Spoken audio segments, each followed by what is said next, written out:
Buenas tardes para todos, son las 4 ya y comenzó la transmisión para el curso octavo. Vamos a ver hoy un poco cuál fue digamos, la aparición de los grupos indígenas en Norteamérica.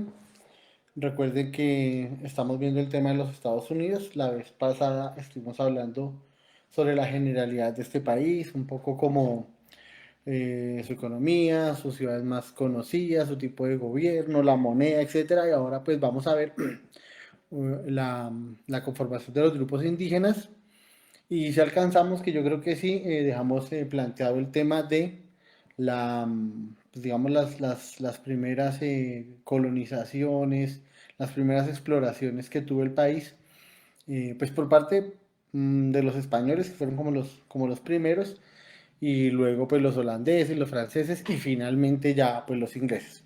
Entonces vamos a iniciar con la primera parte, que es este mapa. Recuerden que este mapa ustedes lo tuvieron que haber hecho en el cuaderno hace rato. Si no lo han hecho, pues aprovechen la oportunidad de tenerlo aquí para mirarlo en el video. Los Estados Unidos, como pues todas las, digamos, igual que en todos los países de América Latina y pues digamos del mundo, tuvieron una migración de pobladores pues, de Asia, ¿sí? Ellos llegaron por el norte, por Alaska, ¿cierto?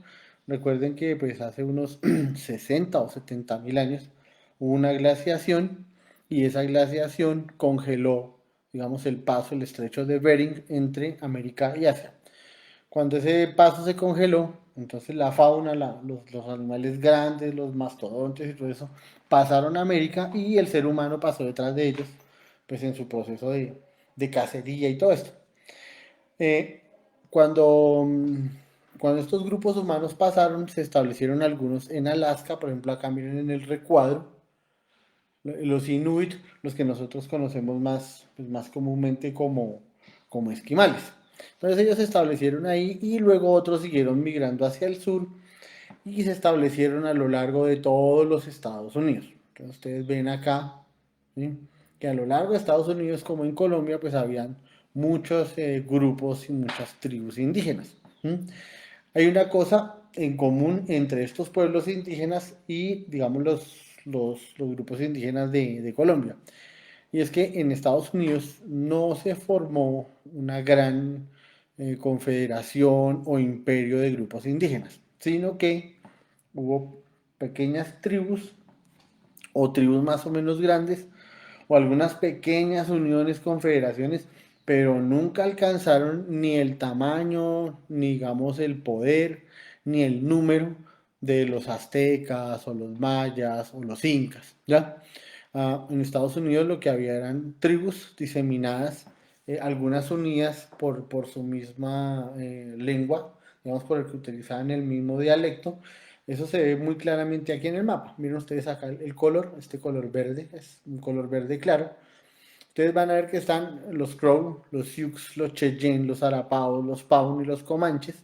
Ellos eran indígenas, nosotros vamos a llamarlos pues piel roja. Los estadounidenses le llamaban Dakota, pero nosotros vamos a llamarle piel roja. Ellos estaban, digamos, como unidos en ese dialecto y en esas costumbres. Acá en Rosado, no sé si ven aquí, a lo largo, pues, digamos, de la frontera con México, estaban los apaches. Y los apaches estaban, digamos, emparentados, unidos con los navajos. Entonces, también tenían un dialecto, pues, como similar. En la costa este, es decir, acá, en esta parte de los Estados Unidos, al norte, los indígenas más conocidos fueron los iroqueses. De hecho, van a formar una confederación de la que ahorita vamos a hablar.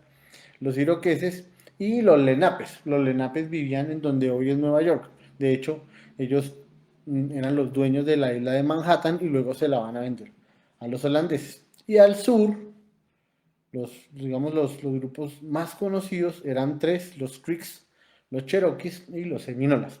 Los Seminolas vivían en la parte que es hoy la Florida, en los pantanos y eso. Eran unos indígenas bastante belicosos con otros pueblos y utilizaban digamos, la ventaja de vivir en un terreno pantanoso, en donde podían moverse con facilidad, etcétera, etcétera. Entonces vean ustedes que hay una enorme variedad, y hubo, digamos, peleas, luchas entre ellos a veces, y eso pues los dividió y permitió finalmente que primero los franceses y luego los ingleses pues los dominaran en su propio territorio, y finalmente los colonos, y ya después de mediados del siglo XIX, pues ya ¿cómo se llama? Los estadounidenses ya como tal, pues los dominaron. Aquí en esta parte hemos sacado otra tribu, los Powhatan, que eran, digamos, los indígenas de la serie Pocahontas. Todo eso lo vamos a ver ahorita, vean, pues con más calma. Pero entonces, lo que yo quiero que vean en este mapa es la gran cantidad de pueblos diseminados a lo largo y ancho, pues, de las praderas del país. Los indígenas de Estados Unidos eran nómadas. Ellos se la pasaban de un lado para otro. Esta tienda que ustedes tendrían que haber dibujado ya en el cuaderno hace ratico, esa tienda ellos la llamaban el famoso tipi. Lo que hacían era tomar al menos una docena de palos de madera, como una especie de vigas, las entrelazaban, ¿sí? Y alrededor ponían una piel, una piel tejida con varias pieles de animales, especialmente pues del bisonte, que era el animal que más cazaban. Estas tiendas eran bien grandes, algunas tenían hasta 30 metros de diámetro, y en esa tienda dormían a veces 4 o 5 familias. La tienda tenía un solo acceso, una puerta que hacían, con palos también, y pues digamos todos respetaban el espacio y digamos como la parte en donde cada uno dormía. A veces, sobre todo en el invierno, en el centro de la tienda se prendía un fuego para calentarla, y noten ustedes que por el techo, por acá, habían una especie como de respiradero, de chimenea por donde salía pues el humo de ese fuego. Entonces, repito, los indígenas de Norteamérica eran nómadas, y estas tiendas eran fácilmente pues, desmontables. Lo que hacían era quitar los palos, quitar la tienda, la piel con la que lo envolvían.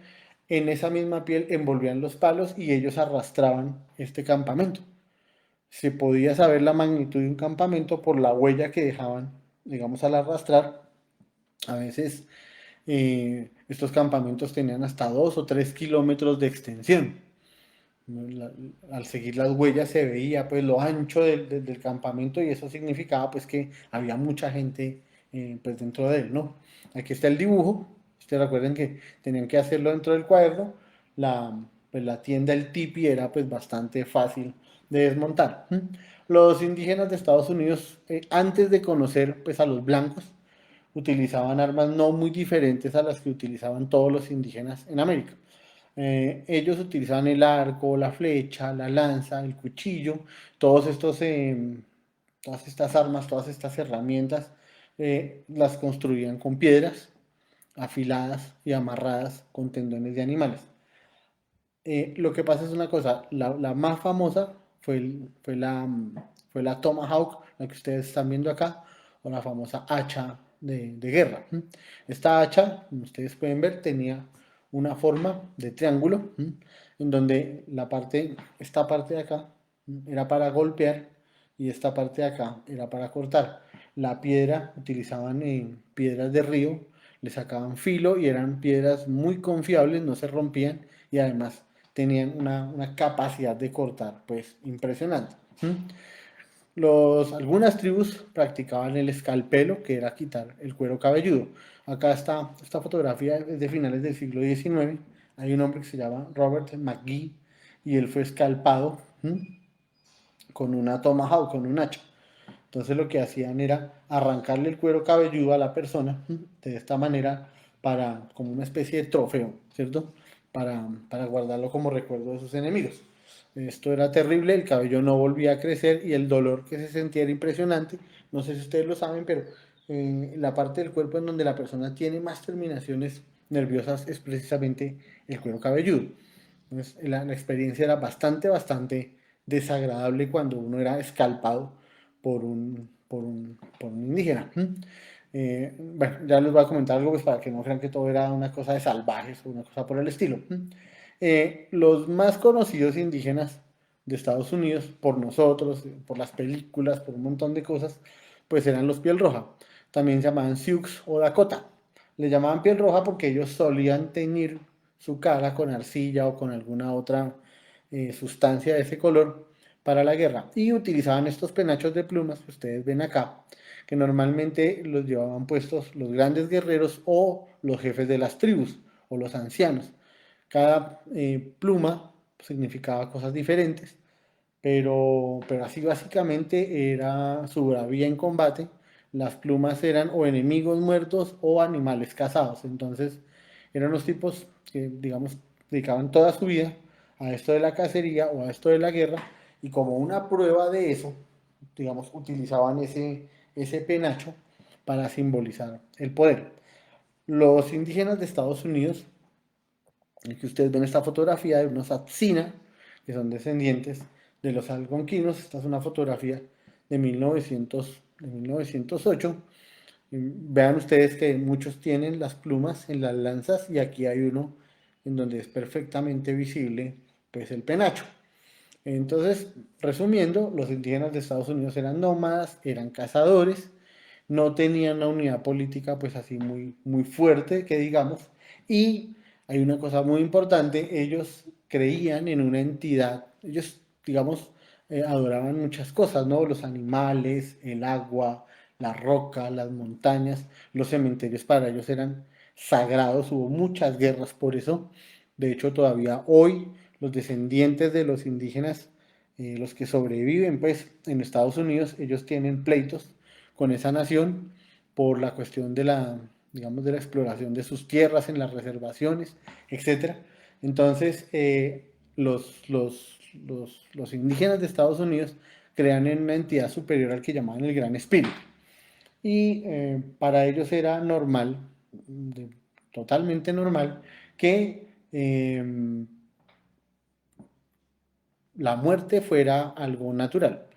Ellos se esperaban la muerte, de hecho la enfrentaban, en la guerra iban al frente y no les importaba morir, sino ellos querían ir a entrar rápidamente en lo que llamaban el coto de caza del más allá. Las heridas no se curaban, normalmente un guerrero dejaba que sus heridas se cicatrizaran por sí solas, porque la creencia era que cuando ellos murieran, pues tenían que ir ante la presencia del Gran Espíritu y él les iba a preguntar dónde estaban las cicatrices de guerra. Entonces ellos muy orgullosamente se iban a abrir la camisilla que utilizaban y iban a mostrarle las heridas por todas partes al Gran Espíritu. Cuando morían, los indígenas eran enterrados con unos mocasines especiales, unos mocasines funerarios, y se hacía todo un baile y todo un rito alrededor de eso. Repito, estos indios eran muy espirituales. Utilizo la palabra indio de manera equivocada, ¿no? Se dice indígena, pero entonces, como les digo, la cuestión era acá demostrar su espiritualidad, que era perdón, están llamando acá, bastante evidente, ¿no? Entonces, resumiendo, los indígenas de Estados Unidos eran muy parecidos en muchas cosas, digamos, a los indígenas de acá, o a los indígenas de Chile, y eso no hubo una unidad política realmente así, pues, digna de mencionarse. La única, ya les voy a hablar, es la famosa, pues, Confederación Iroquesa. Los iroqueses eran rivales de los algonquinos, ellos vivían allá en el norte, en la costa este, en la región de los Grandes Lagos, también eran nómadas. Acá ustedes pueden ver una alegoría. Ellos utilizaban muchísimo la piel del bisonte, que era un animal que deambulaba por millones. Era impresionante ¿cómo se llama? Las manadas de estos animales. Eran millones de animales que se la pasaban de un lado para otro buscando pastos y aguas para comer. En el siglo XIX, un cazador, el famoso Buffalo Bill, y él, pues, él y su cuadrilla mataron millones también de bisontes y los dejaron reducidos. Hoy, tal vez, la población de esos animales no es ni de medio millón. Entonces, se utilizaban mucho las pieles para armar estos botes. La grasa de los animales, de esos animales, la utilizaban para impermeabilizarlos y con eso, digamos, hacían unos recorridos por los ríos, etc. Esta es la bandera de la Confederación Iroquesa. Se cree que hacia 1650 varias tribus de, de ese dialecto iroqués, los Powhatan, los algonquinos, algunos lenapes, hicieron una especie de confederación, una especie de unión y, digamos, hablaron de una especie de constitución, vamos a ponerlo en esos términos, que limitaba mucho el poder de los gobernantes y le otorgaba a la mujer casi los mismos derechos que el hombre. Era una cosa muy adelantada para su tiempo, pero ellos lo lograron en ese momento. Entonces, eso es básicamente lo que yo quería mostrarles hoy. Repito, los indígenas de Estados Unidos nunca conformaron una gran civilización ni una gran confederación similar a los mayas o a los aztecas o a los incas. De todas maneras, cuando llegó el hombre blanco, fuera francés, fuera español, fuera inglés, fuera holandés, pues a veces por conveniencia y otras veces por combatir a otras tribus, hicieron alianzas con ellos y pues a la larga eso también significó un poco pues su destrucción. Para nuestra próxima sesión, nosotros vamos a ver, miren ustedes, aquí están las lenguas de la Confederación Iroquesa de 1650, los Séneca, los Cayuga, los Onondaga, los Oneida y los famosos moicanos. Los moicanos son ese grupo indígena muy famoso que tiene el corte que se rapa la cabeza completamente a los lados y en el centro se deja una cresta de cabello, algo así como lo que utilizan los punk hoy en día.